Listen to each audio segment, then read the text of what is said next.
નમસ્કાર વિદ્યાર્થીઓ, હું છું ટાંડે સર અને આજથી હું તમને જેબીએચ મોશન પર ગણિત શીખવવા જઈ રહ્યો છું. તમને એક પ્રશ્ન પૂછું? શું તમને ખબર છે કે ગણિતની શરૂઆત સંખ્યાઓથી થાય છે? માર્ક્સ ગણવા હોય, સમય, અંતર કે પૈસા માપવા હોય, સંખ્યાઓ બધે જ છે. એટલે જ ધોરણ 9ના ગણિતમાં અમે શરૂ કરીએ છીએ અધ્યાય 1 સંખ્યા પ્રણાલીથી.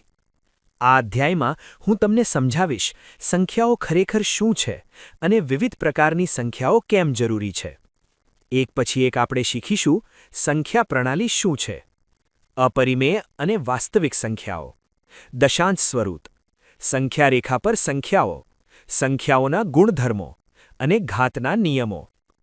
આ અધ્યાય એલ્જેબ્રા અને આગળના ગણિત માટે આધાર છે. જો આ અધ્યાય સારી રીતે સમજાઈ જશે તો ગણિત સરળ અને રસપ્રદ લાગી જશે. તો તૈયાર થાઓ, કારણ કે જેબીએચ મોશન પર ટાંડે સર સાથે આપણે શીખવા જઈ રહ્યા છીએ ગણિતની ભાષા સંખ્યાઓ. યાદ રાખજો, જ્યાં ટાંડે સર છે ત્યાં મેથ્સ ઇઝી છે.